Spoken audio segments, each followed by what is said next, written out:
Cha tôi đã ra đi 2 lần. Lần đầu tiên là mùa đông năm 2008, ông đột quỵ tại xưởng in. Lần thứ hai là vào mùa hè năm 2025, ông bước vào cánh cửa đó và không bao giờ trở ra. Năm ngoái, khi tôi đang dọn dẹp di vật của cha, tôi phát hiện một tấm ảnh chụp từ năm 2008.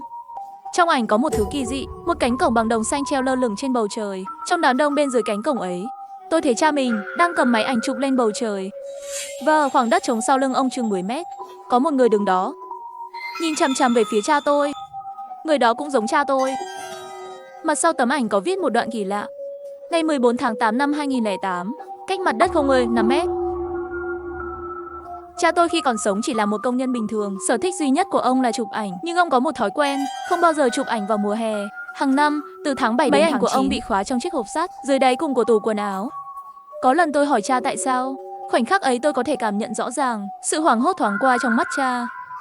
Rồi ông giải thích, không chụp ảnh mùa hè vì sợ máy ảnh bị ẩm. Lý do đó tôi đã tin suốt 30 năm.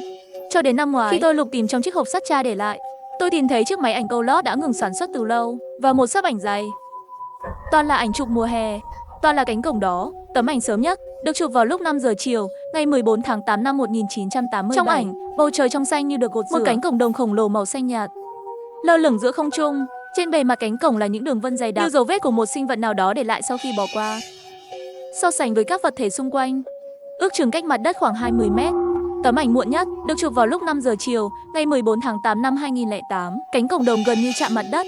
Màu sắc của cánh cổng đã sẫm hơn nhiều so với 20 năm trước. Những đường vân trên bề mặt cũng dày đặc hơn, như thể có thứ gì đó đang ở bên trong cánh cổng, chậm rãi lớn lên, khiến cho toàn bộ cánh cổng phình ra. Tôi trải 22 tấm ảnh ra bàn, theo thứ tự thời gian. Và rồi tôi phát hiện ra một sự thật đáng sợ. Cánh cổng đó dường như đang hạ xuống. Mỗi mùa hè, nó lại xuất hiện trên bầu trời thị trấn. Mỗi lần xuất hiện, vị trí đều khác đi một chút. Năm 1987, nó cách mặt đất. Thế nhưng đến năm 2008, nó gần như chạm tới mặt đất. Một cơn ớn lạnh bao trùm lấy tôi. Chưa kể đến cánh cổng cao gần 100 mét kia. Trong thực tế chẳng có vật nào để so sánh. Và cho dù có tồn tại một cánh cổng không ai biết đến, thì làm sao nó có thể vào cùng một thời điểm mỗi năm lại xuất hiện đúng giờ. Và còn nữa, chuyện hai người cha tình cờ chụp được trong tấm ảnh, rốt cuộc là thế nào? Rốt cuộc là sao? Điều này rõ ràng không thể giải thích bằng khoa học. Tôi mơ hồ cảm thấy cái chết của cha năm đó có lẽ không đơn giản như vậy. Lúc đó, tôi cất những tấm ảnh lại và bỏ vào chiếc hộp sắt. Bỗng nhiên phát hiện dưới đáy hộp còn có một chiếc chìa khóa đồng kỳ lạ. Trên thân chìa có khắc những ký hiệu tôi không biết. Ngày càng nhiều bí ẩn ập đến. Để tìm ra sự thật đằng sau tất cả những bí ẩn này, tôi quyết định xin nghỉ phép về quê một chuyến. Quê tôi nằm trên đồng bằng Dự Đông, một thị trấn nhỏ phải phóng to bản đồ lên nhiều lần mới có thể tìm thấy. Tôi không thể nói tên cho các bạn. Tôi sợ gây ra những rắc rối không cần thiết. Nơi nhỏ bé ấy từng là một khu ổ chuột. Ngày đó, ở đó toàn là những tòa nhà ống, nhưng giờ chỉ còn lại những đống gạch vụn và vài tòa nhà đã bị phá rỡ. Ngày 12 tháng 8 năm 2025, tôi trở về đứng rất lâu giữa đống đổ nát, rồi lấy tấm ảnh của cha ra, cố gắng tìm vị trí ông đã chụp ảnh ngày xưa. Tôi nhớ, phía trước tòa nhà ông vốn là một khoảng đất trống. Lũ trẻ chúng tôi trong tòa nhà, ngày bé thường chơi ở đó. Ở đó còn có một cây cột điện 11 măng. Trên cột điện quanh năm dán đầy quảng cáo nhỏ. Giờ cây cột điện vẫn còn đó, chỉ có điều thân cột đầy những vết nứt. Tôi cứ đứng giữa đống đổ nát mãi cho đến khi trời chạng vạng tối. Trên bầu trời vẫn yên tĩnh, chẳng hề có ảnh nào xuất hiện cả. Lúc đó tôi không khỏi thầm cười nhạo chính mình. Chuyện vượt quá lẽ thường này sao có thể xảy ra? Trước khi rời đi, tôi học theo tư thế chụp ảnh của cha ngày xưa, để lại một tấm ảnh làm kỷ niệm. Nhưng không ngờ rằng, hành động lần này đã giúp tôi mở ra cánh cửa dẫn đến sự thật. Lúc đó, tôi giơ máy lên trời và bấm nút chụp. Tấm ảnh từ từ nhả ra khỏi máy. Rồi điều không thể tin nổi đã xảy ra. Giữa bầu trời và đống đổ nát, một đường viền rất nhạt, rất mờ bắt đầu hiện ra. Đường viền đó chính là cánh cổng đồng kỳ dị. Nó ở ngay đó, cách mặt đất chưa đầy nửa mét. Tay tôi bắt đầu run lên, không phải vì sợ hãi, ít nhất là không hoàn toàn như vậy, bởi vì trong tấm ảnh không chỉ có cánh cổng đồng. Trước cánh cổng ấy còn có một người đang đứng. Dù đã qua 20 năm, tôi vẫn nhận ra ngay. Người đó chính là cha tôi. Và không phải là cha tôi của 20 năm trước, mà là cha tôi của hiện tại. Bởi vì tóc mai của ông đã bạc, nhưng bộ quần áo mặc lại y hệt lúc ông ra đi năm 2008.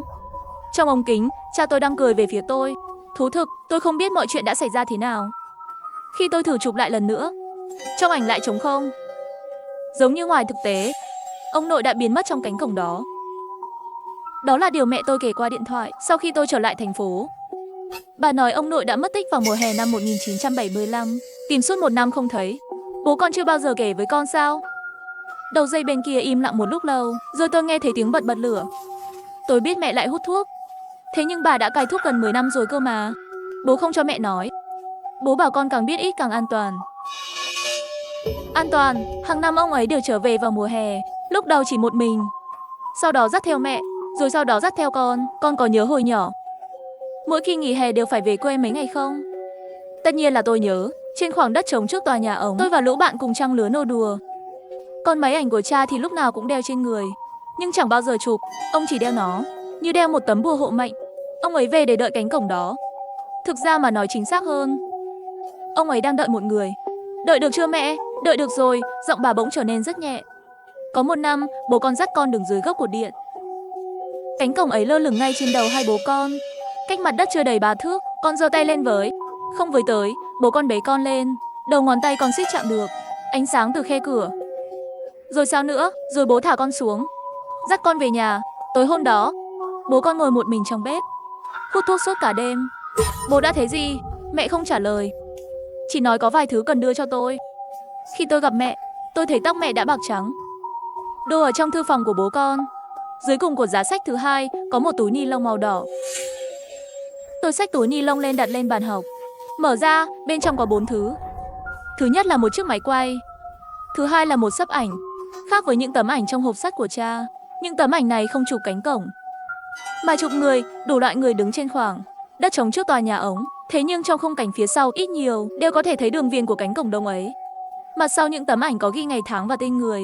Một vài cái tên tôi biết, là hàng xóm hay họ hàng ở quê, còn nhiều hơn nữa là hoàn toàn không quen. Khoảng thời gian cũng kéo dài từ năm 1987 đến năm 2008. Mỗi mùa hè đều có, không hề ngắt quãng. Thứ ba là một bức thư. Trên phong bì viết Niệm Túc, Niệm Tá. Đó là tên của tôi, mẹ bảo bố là người viết nó. Khi nhìn thấy thứ tư, tôi đã hoàn toàn rơi nước mắt. Đó là một gói Sinac cay ma la vương tử rất bình thường, món mà cha biết là tôi thích nhất từ nhỏ. Ngày trước, lúc buồn bực hay không vui, tôi thích ăn Sinac ma la vương tử. Sinac cay vị ma la đặc biệt kích thích, tâm trạng buồn bực cũng sẽ tốt lên nhiều. Người cha vụng về luôn dắt tôi ra tiệm tạp hóa mua một gói. Bức thư cha để lại cho tôi chắc hẳn đã giấu giếm một bí mật lớn. Vì vậy ông đang dùng cách của mình để an ủi tôi. Ăn xong gói Sinac, tâm trạng của Nhiên đã tốt hơn rất nhiều. Thế rồi tôi mở bức thư cha để lại. Niệm Túc, khi con đọc được bức thư này, chắc hẳn cha đã ra đi rồi. Không phải lần ở nhà in, mà là lần sớm hơn. Cha không biết nên nói với con thế nào. Đã thử nhiều lần, lời vừa đến miệng đã biến thành những thứ khác. Cha không thể cất lời kể cho con ông nội đã ra đi thế nào, mỗi mùa hè cha trở về để đợi điều gì, và tại sao cha không bao giờ để con cầm máy ảnh vào mùa hè. Ngày 14 tháng 8 năm 1975, cánh cổng đó đã hạ xuống mặt đất. Ông nội đã bước vào trong. Lúc đó cha đang đứng dưới gốc cột điện, nhìn ông từng bước đi vào, đến trước khe cửa. Ông ngoái lại nhìn cha một cái, nói một câu, nhưng gió to quá cha không nghe rõ. Rồi cánh cửa khép lại và biến mất. Cùng biến mất theo còn có ông nội của con. Cánh cửa đó mỗi mùa hè đều xuất hiện. Cha đã mất rất nhiều thời gian mới hiểu được. Nó không phải đang hạ xuống, nó đang đợi người. Những năm qua, cha dùng máy ảnh ghi lại mỗi một người đã đến gần cánh cổng đó. Có người chỉ đi qua, có người dừng lại nhìn rất lâu, có người đưa tay ra sờ. Cha đã ghi lại hình dáng của họ. Cha không biết tại sao mình lại làm thế. Có lẽ chỉ muốn chứng minh không chỉ có một mình cha nhìn thấy nó. Cuộn băng trong máy quay được quay vào mùa hè năm 2008. Năm đó cánh cổng hạ xuống gần như chạm đất. Quay xong cuộn băng, cha liền lấy nó ra và bỏ vào túi ni lông. Này, giao lại cho con. Nếu con nhớ cha, có thể xem cuộn băng này. Cha thương con. Ngày mùng 2 tháng 7 năm 2008, ngày viết thư là mùa hè năm cha tôi ra đi. Tôi cắm sạc cho máy quay, xuống bếp ăn tối với mẹ. Món sườn kho nhừ, canh có cho ngô và cà rốt, là hương vị ngày bé. Mẹ hỏi tôi công việc thế nào, tôi bảo cũng tạm. Mẹ hỏi đã có người yêu chưa, tôi bảo chưa. Mẹ thở dài, gắp thêm một miếng sườn vào bát tôi. Ăn xong, tôi rửa bát, rồi trở lại thư phòng và đóng cửa lại.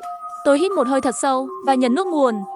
Màn hình sáng lên, màn hình rất nhỏ, độ phân giải thấp một cách tội nghiệp, toàn là nhiễu hạt. Menu hiển thị thời lượng còn lại của cuộn băng là 17 phút. Tôi nhấn nút phát. Hình ảnh rung lắc dữ dội trong vài giây, rồi ổn định trở lại.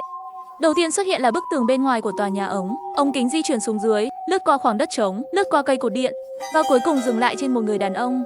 Dù trông có vẻ rất phong trần, tôi vẫn nhận ra ngay đó chính là cha.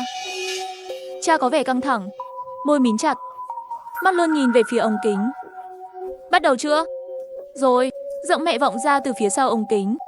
chậm và đều, sau đó ống kính hướng lên bầu trời. Cánh cổng đó lơ lửng ở vị trí cách mặt đất chưa đầy 2 mét. Dư Chính Ngôn à, mẹ bỗng gọi cả họ tên cha. Ông chắc chứ? Cha không trả lời. Ống kính từ từ tiến lại gần cánh cổng. Trong hình ảnh, ánh sáng từ khe cửa ngày càng sáng. Rồi tôi nghe thấy giọng nói của chính mình. Ống kính rung lắc dữ dội. Cha bước tiếp. Dư Sinh Dương à, giọng mẹ trở nên chói tai. Ống kính dừng lại, khung hình đóng băng ở ánh sáng từ khe cửa. Trong ánh sáng, có thứ gì đó đang chuyển động. Tôi nhấn nút tạm dừng, áp mặt vào màn hình để nhìn kỹ thứ trong ánh sáng đó. Đó là một hình người, rất lớn, trông giống như bị thiếu sáng, tạo thành bóng mờ, mơ hồ có thể nhận ra phần đầu, vai và cánh tay. Tôi phóng to khung hình, cảm thấy bóng người đó trông rất giống tôi. Tôi lập tức tua lại đoạn băng vài giây, phát lại. Người trong cửa cử động, ống kính cũng rung theo. Cánh cửa biến mất khỏi khung hình. Thay vào đó là khuôn mặt của cha và tiếng mẹ gần như gào khóc. Đủ rồi, thực sự là đủ rồi. Sau đó, màn hình tối đen, màn hình đen kéo dài khoảng 10 giây, rồi giọng cha lại vang lên. Có vẻ như đang an ủi người mẹ đang suy sụp. Không sao đâu, là em thì em cũng sẽ làm vậy thôi. Sau đó, màn hình đen cuộn băng đã hết. Tôi ngồi trên chiếc ghế may của cha, chỉ cảm thấy suy nghĩ hỗn độn đến tột cùng. Rốt cuộc tất cả những chuyện này là thế nào? Không phải con, không phải con. Câu cuối cùng cha nói đó là với ai? Với người trong cửa hay là với chính mình? Tôi đặt máy quay xuống, cầm sắp ảnh lên, lật từng tấm một. Năm 1987, năm đầu tiên cánh cổng bắt đầu hạ xuống. Trong ảnh là một thanh niên mặc áo ba lỗ trắng, đứng ở cửa sổ tầng 2 của tòa nhà ống, thò đầu ra nhìn lên trời. Mặt sau ghi Lưu Kiến Quốc, ngày 14 tháng 8 năm 1979. Năm 1992, một người phụ nữ uốn tóc xoăn đang che ông, đứng trên khoảng đất trống. Chiếc ông che khuất khuôn mặt bà, chỉ để lộ một phần cằm. Bên ngoài ghi Chu Tiểu Lan, ngày 28 tháng 7 năm 1985. Cái tên này tôi không biết. Năm 1999, trong ảnh không có người, chỉ có cánh cổng, cách mặt đất chưa đầy 3 mét. Khe cửa mở rộng hơn một bàn tay. Ánh sáng rỉ ra từ bên trong. Mặt sau ghi cửa tự mở, ngày 14 tháng 8 năm 1999. Đây là một tấm ảnh tự sướng kỳ lạ. Có một người đã một chân bước vào trong cửa, nhưng khuôn mặt rất mờ. Mặt sau không ghi tên, chỉ có ngày 14 tháng 8 năm 2008. Tôi cầm tấm ảnh lên nhìn kỹ. Chiếc áo sơ mi xanh đã bạc màu. Trên ngón áp út của bàn tay trái đeo một chiếc nhẫn bạc. Khoảnh khắc ấy, cái lạnh buốt xương bao trùm lấy tôi. Không thể sai được, không thể sai được. Người đang chuẩn bị bước vào cánh cửa đó chính là tôi, bởi vì chiếc nhẫn bạc đó là của ông nội truyền lại, sau đó đã được trao cho tôi. Thế nhưng ngày 14 tháng 8 năm 2008, kỳ nghỉ hè năm đó, tôi hoàn toàn không về quê. Tôi nhớ rất rõ, bởi vì lúc đó có một trò chơi rất nổi. Cả kỳ nghỉ hè tôi đều lén la lén lút ở trong tiệm game. Chưa từng có một ngày nào về quê, huống chi là bước vào cánh cửa này. Thế nhưng người trong ảnh đúng thực là tôi. Tôi lật mặt sau của tấm ảnh ra, ở đó có 2 dòng chữ. Dòng thứ nhất đã mờ đi không thể đọc được, còn dòng thứ hai là nét chữ của cha. Niệm Túc đã từng trở về. Thú thực, lúc đó sau khi trải qua tất cả những điều đó, sự hỗn loạn đã hoàn toàn chiếm lấy tôi. Tôi càng cảm thấy nếu cứ điều tra theo cách này, những thứ nhận được sẽ chỉ là ngày càng nhiều bí ẩn. Tôi không biết vào năm 2008, người đã bước vào cánh cửa đó là ai. Tôi không biết trong máy quay, tại sao mẹ lại bế tôi đi vào giây phút cuối cùng. Nhưng có một điều tôi mơ hồ cảm thấy, cánh cửa đó vẫn luôn đợi tôi. Tôi đã đưa ra một quyết định táo bạo. Vào đêm ngày 13 tháng 8 năm 2025, tôi đã đưa ra một quyết định táo bạo. Tôi sẽ lại về quê một chuyến nữa, tìm ra cánh cổng đồng xanh đó và bước vào bên trong. Có lẽ như vậy tôi mới có thể tìm ra sự thật ẩn giấu đằng sau muôn vàn bí ẩn ấy. Trước ngày 14 tháng 8 năm 2025, tôi lại đến thị trấn quê nhà. Tôi đặt ba lô dưới gốc cột điện, ngồi lên một tấm bê tông vụn để đợi cha. Mỗi mùa hè đều ngồi đây đợi ông, đã đợi 21 năm. Đợi cánh cổng từ từ hạ xuống. Tôi biết cha đang đợi ông nội. Thế nhưng cha không đợi được ông nội, lại đợi được một đứa con khác bước vào cửa. Cuối cùng, cha không thể đợi nổi và đã ra đi tại xưởng in. Chỗ tôi đang ngồi, có lẽ chính là vị trí cha từng ngồi ngày ấy. Dần dần, mặt trời lặn. Trời tối hẳn. Cả thị trấn như một con tàu lặng thinh, tĩnh lặng đến nghẹt thở. Thế nhưng cuối cùng tôi vẫn không đợi được cánh cổng đồng xanh ấy. Thứ tôi đợi được chỉ là vài chiếc đèn đường thưa thớt, phát ra ánh sáng vàng nhạt. Tôi đã chụp rất nhiều tấm ảnh. Trong ảnh cũng chẳng hề có dấu vết của cánh cổng xanh. Tôi dựa vào cột điện, kéo khóa khoác lên cao nhất. Đúng lúc tôi định rời đi, chiếc chìa khóa đồng thau trong túi áp vào da thịt. Bỗng nhiên lạnh đến nỗi tôi run cầm cập. Lúc này tôi mới nhận ra chiếc chìa khóa ấy từ nãy giờ vẫn đang trở nên lạnh. Nó dường như đang hưởng ứng thứ gì đó. Tôi móc chìa khóa ra khỏi cổ áo. Lúc này mới thấy chiếc chìa khóa dường như phát ra thứ ánh sáng kỳ lạ, màu xanh lục nhạt. Ánh sáng rỉ ra từ những đường vân trên bề mặt chìa khóa. Thứ ánh sáng xanh lục chiếu sáng phía trước. Và trong vùng sáng đó, tôi đã nhìn thấy một đường viền quen thuộc. Cánh cổng đồng đang ở ngay đó, gần như đã chạm xuống mặt đất. Khe cửa mở rộng bằng 2 ngón tay, lúc đó tôi mới phát hiện. Bên cạnh cánh cổng đồng, dưới góc cột điện, có một người đang đứng. Người ấy mặc một chiếc áo sơ mi xanh đã bạc màu, tay trái buông thõng bên hông, trên ngón áp út có một chiếc nhẫn bạc. Một chiếc máy ảnh câu lót đeo trước ngực. Con đến rồi à? Giọng nói này tôi rất quen, bởi vì đó chính là giọng nói của tôi. Nói thật, tôi đã từng tưởng tượng nhiều lần. Khi thấy cánh cửa đó, chuyện gì sẽ xảy ra? Có thể cửa sẽ tự mở ra và hút tôi vào, hoặc ánh sáng từ khe cửa sẽ biến thành một bàn tay, tóm lấy cổ áo tôi và kéo vào trong. Nhưng sự thật thì bình yên hơn tất cả những điều đó. Một người khác là tôi, tạm gọi là tôi ở trong cửa. Anh ta bước về phía tôi, dừng lại trước mặt tôi, cách nhau chưa đầy 1 mét. Chìa khóa, để mở cái gì đây? Con sẽ sớm biết thôi. Tôi đưa chìa khóa cho anh ta, ánh sáng trên chìa khóa bỗng sáng rực lên, rồi hoàn toàn tắt hẳn. Cùng lúc đó, cánh cửa ấy phát ra âm thanh, một thứ âm thanh rất trầm, rất nặng, vọng ra từ một nơi rất xa, rất sâu. Khe cửa đang mở rộng, từ 2 ngón tay, từ từ mở ra hoàn toàn. Ánh sáng xanh lục phun ra từ trong cửa. Tôi hoàn toàn bị ánh sáng bao phủ. Trên da nổi lên một lớp da gà mịn. Đi thôi, anh ta quay người bước về phía cửa. Tôi đi theo sau anh ta. Khoảnh khắc bước qua ngưỡng cửa, ánh sáng từ mọi phía ùa tới, tràn vào mắt tôi, tai, miệng. Sau đó tôi chẳng thể nhìn thấy gì nữa, cũng chẳng thể nghe thấy gì nữa. Quá trình này kéo dài bao lâu tôi không biết. Có thể là vài giây, có thể là vài năm. Đến khi ánh sáng bắt đầu lụi tàn, tôi nghe thấy âm thanh. Đầu tiên là tiếng ve kêu vang trời, từ 4 phía dồn ép tới. Rồi sau đó là tiếng dao của người Nhật ve chai. Thu mua điện thoại cũ, máy tính cũ. Thu mua. Âm thanh kéo dài rất dài, từ đầu hẻm này kéo dài đến cuối hẻm kia. Cuối cùng là tiếng cười của lũ trẻ, rất nhiều tiếng cười của lũ trẻ vọng ra từ khoảng đất trống trước tòa nhà ống. Có đứa đang hét, chuyền bóng, có đứa đang hét, mày ăn gian, còn có đứa đang gọi một cái tên mà tôi đã rất lâu rồi không còn nghe thấy. Niệm Túc, bên này cơ. Lúc này tôi mới mở mắt ra, nắng thật gắt, bầu trời xanh đến chói chang. Tòa nhà ống đổ nát đã bị phá hủy, giờ đã trở lại hình dạng ban đầu. Phía đón nắng, trên bệ cửa sổ nhà nào cũng phơi đồ, chăn, ga trải giường, tá lót của trẻ con, đủ thứ cả. Tôi đứng ở rìa khoảng đất trống, thấy chính giữa khoảng đất trống là cây cột điện 11 măng, trên thân cột dán đầy quảng cáo nhỏ. Hết hạn thuê nhà, thanh lý giá sốc, tìm mail. Còn có một tấm viết bằng bút đỏ, cấm đại tiện, tiểu tiện bừa bãi. Trong ty 6 cookie ở tiệm tạp hóa đang phát sóng các sự kiện của Thế vận hội Bắc Kinh. Tất cả những manh mối đều gợi ý cho tôi dường như đã trở về mùa hè năm 2008. Nhưng đứa con trai cởi trần đang nô đùa trên khoảng đất trống, trên đầu gối đứa nào cũng có vết sẹo do bị cháy đi giày nhựa. Trên mỗi giày có dán hình dán lấp lánh. Tôi đứng yên tại chỗ, nhìn chúng rất lâu. Rồi tôi nhìn thấy một người trong đám đông. Anh ta đang ngồi xổm bên gốc của điện, tay cầm một chiếc máy ảnh câu lót. Ống kính hướng lên bầu trời. Anh ta mặc một chiếc áo sơ mi xanh đã bạc màu, sắn tay lên đến khửu. Trên ngón áp út của bàn tay trái là một chiếc nhẫn bạc. Tóc anh ta đen và dày, tóc mai chưa bạc. Anh ta bấm nút chụp, máy ảnh nhả ra một tờ giấy ảnh. Anh ta lật tờ giấy ảnh lại xem, và rồi mỉm cười.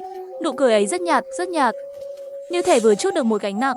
Đó là cha tôi của năm 2008. Tôi bước về phía ông, nhưng mới bước được 2 bước thì dừng lại, bởi vì tôi thấy cách đó chừng 10 mét, còn có một người khác đang đứng, rất giống cha. Nhưng giữa hai mắt và lông mày vẫn có thể nhận ra sự khác biệt. Tôi biết người đó, tôi đã từng thấy trong ảnh, là ông nội, người đã biến mất vào năm 1975. Tôi lập tức giơ máy ảnh lên, muốn ghi lại khoảnh khắc ấy. Khi tấm ảnh từ từ được nhả ra, tôi chợt nhận ra một sự thật đáng sợ. Bởi vì tấm ảnh được nhả ra này lại giống hệt tấm ảnh từng thấy trong di vật của cha, tấm ảnh chụp năm 2008. Thì ra tấm ảnh đó đã được chụp như thế. Trong ảnh căn bản không có 2 người cha. Người còn lại chỉ là ông nội, người mà tôi đã lầm tưởng là rất giống cha. Lúc này, lũ trẻ được người lớn gọi về ăn cơm, lần lượt giải tán, khoảng đất trống bỗng nhiên tĩnh lặng trở lại. Rồi tôi nghe thấy giọng cha, bố ơi, con nhớ bố lắm. Khoảnh khắc ấy, tôi dường như thấy ở đằng xa, đôi mắt của ông nội dường như lấp lánh nước mắt. Ông mấp máy đôi môi như thể muốn nói điều gì đó. Gió to quá, tôi không nghe rõ, nhưng hình như cha đã nghe rõ. Cả người cha chao đảo, 2 tay bưng mặt, vai run lên dữ dội. Ông nội đứng cách đó 10 mét nhìn ông, không bước tới, cũng không nói gì thêm, mà quay người, bước về phía dãy nhà ống. Rồi biến mất trong bóng tối, không ngoái đầu trở lại. Trời tối hoàn toàn, Cửa sổ các tòa nhà ống lần lượt sáng lên. Một người phụ nữ tóc xoăn thò đầu ra gọi, Chính Dương à? Ăn cơm thôi, đó là bà nội. Phải rồi, lúc đó bà vẫn chưa mất. Năm 2008. Bà vẫn đang ở trong tòa nhà ống đợi ông nội trở về. Cha đứng dậy từ bên góc cột điện, lau sạch nước mắt trên mặt, bước về phía cửa ra vào. Tôi đi theo sau cha, bước lên cầu thang của tòa nhà ống. Bóng đèn trong cầu thang hỏng mất nửa, chỉ còn một chiếc ở chỗ rẽ vẫn sáng. Trên tường dán đủ thứ, áp phích tuyên truyền kế hoạch hóa gia đình, thông báo, rồi có cả hình người bé xíu nguệch ngoạc, vẽ bằng phấn của lũ trẻ. Cha lên đến tầng 2, đẩy cánh cửa thứ 3 bên tay trái ra, cửa không khóa. Tôi bước theo sau vào trong. Căn nhà không rộng lắm, một phòng khách, một phòng ngủ. Bà nội đang bưng một đĩa cà chua xào trứng ra từ trong bếp. Hôm nay sao về muộn thế? Đi rửa tay đi. Cha đứng ở cửa một lát, nhìn 3 bộ bát đỗ trên bàn. Mẹ ơi, con vừa nãy hình như nghe thấy bố nói gì đó. Đôi đũa của bà nội khựng lại, rồi lại tiếp tục đưa ra. Gắp một miếng trứng bỏ vào bát cha, ăn cơm đi. Giọng bà rất bình thản, nhưng tay thì đang run. Bên ngoài đường phát ra ánh sáng trắng. Khoảnh khắc ấy tôi chợt nhận ra, lúc này là mùa hè năm 2008, mùa đông của năm này. Cha sẽ ra đi vì xuất huyết não. Nếu có thể kịp thời báo cho cha biết, thì liệu mọi chuyện... Nghĩ đến đây, tôi la lớn về phía cha và bà nội. Nhưng tôi nhanh chóng nhận ra, cha và bà nội hoàn toàn không nhận thức được sự tồn tại của tôi. Khoảnh khắc ấy tôi nhận ra, thì ra tôi chỉ là một người quan sát, chứ không phải người tham gia. Chẳng lẽ tôi thực sự phải nhìn cha ra đi như thế sao? Tôi không cam tâm. Đầu óc tôi quay cuồng. Bỗng nhiên nhận ra một sự thật có thể tồn tại. Tôi chạy thật nhanh ra khoảng đất trống. Và rồi chiếc chìa khóa hưởng ứng, tôi lại nhìn thấy cánh cổng đồng xanh. Trước cánh cổng đồng xanh, tôi giơ máy ảnh lên, tự chụp cho mình một tấm ảnh. Rồi tôi viết một dòng chữ ở mặt sau tấm ảnh. Bố ơi, con là Niệm Túc, nhất định phải đi khám sức khỏe. Rồi tôi quay về căn phòng, tìm thấy chiếc hộp sắt đó. Tôi cẩn thận đặt tấm ảnh vào trong hộp sắt và để tấm ảnh đó ở vị trí dễ thấy nhất. Sau đó thì sao? Thứ ánh sáng kỳ lạ lại từ mọi phía ùa tới, tràn vào mắt tôi, tai, miệng. Sau đó tôi chẳng thể nhìn thấy gì nữa. Đến khi ý thức của tôi trở lại rõ ràng, tôi đã trở về năm 2025. Bởi vì trước mắt tôi, sức sống của ngày lại một lần nữa bị thay thế bằng những bức tường đổ, gạch vụn. Lúc đó, điều tôi có thể làm là lập tức về nhà. Và rồi tôi thất vọng khi nhận ra mọi thứ vẫn không thay đổi. Cha vẫn ra đi vào mùa đông năm ấy. Tôi lại mở chiếc hộp sắt đó ra và lật đến tấm ảnh tôi đã để lại năm đó. Dòng chữ nguệch ngoạc, vẫn là câu ấy, Niệm Túc đã từng trở về. Tôi đặt tấm ảnh xuống, lục tìm những thứ khác trong hộp sắt. Máy quay vẫn còn, bức thư vẫn còn. Khi tôi bắt đầu đọc lại bức thư, tôi dường như nhận thấy một vài thay đổi rất nhỏ. Nội dung bức thư vẫn y hệt như lần trước tôi đã đọc, cho đến đoạn cuối cùng, cha thương con. Ngày mùng 3 tháng 12 năm 2008. Tôi nhìn chằm chằm vào ngày tháng đó rất lâu. Ngày mùng 3 tháng 12 năm 2008, cha tôi ra đi vào ngày 17 tháng 12 năm 2008. Bức thư này được viết 2 tuần trước khi cha ra đi. Thế nhưng tôi nhớ vô cùng rõ ràng. Lần trước, ngày tháng ở cuối bức thư là mùa hè, ngày mùng 2 tháng 7 năm 2008, giờ lại thành 2 tuần trước lúc cha ra đi. Có điều gì đó đã bị thay đổi. Tôi cầm điện thoại gọi cho mẹ. Mẹ ơi, bố mất ngày nào? Đầu dây bên kia im lặng vài giây. Sao tự nhiên con hỏi thế? Mẹ nói con nghe đi. Ngày 17 tháng 12, có mấy người ở nhà in gọi điện đến, bảo bố con ngất xỉu trong xưởng. Trên đường đi viện thì người mất rồi.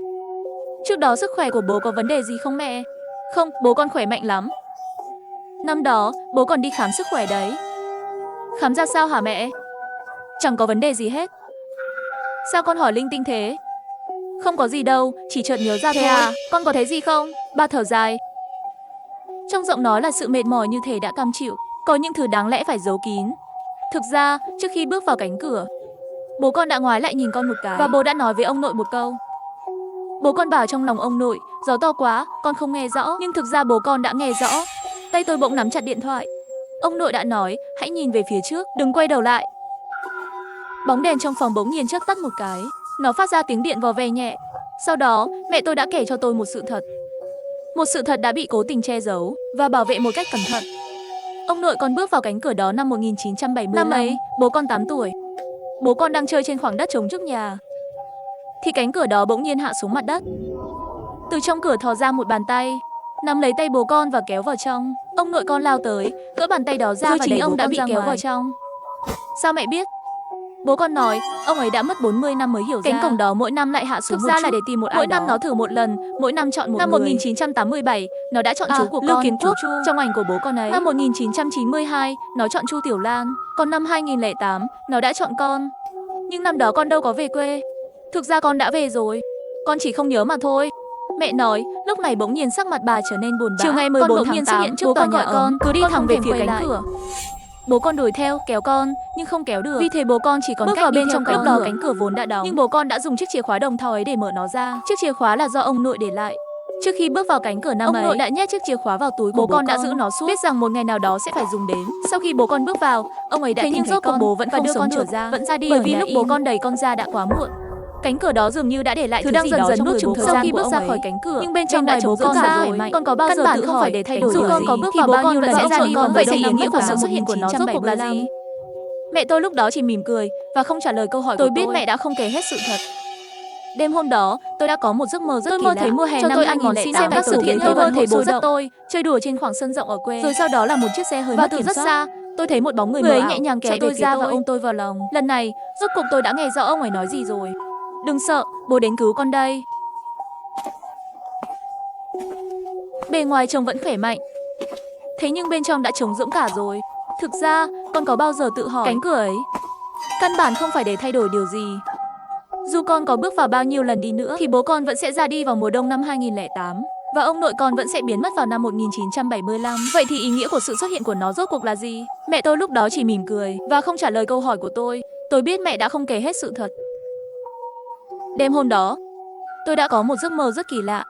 Tôi mơ thấy mùa hè năm 2008, bố bế tôi, cho tôi ăn món xin nắc cay tôi thích nhất, xem các sự kiện Thế vận hội sôi động. Tôi mơ thấy bố dắt tôi, chơi đùa trên khoảng sân rộng ở quê. Rồi sau đó là một chiếc xe hơi mất kiểm soát.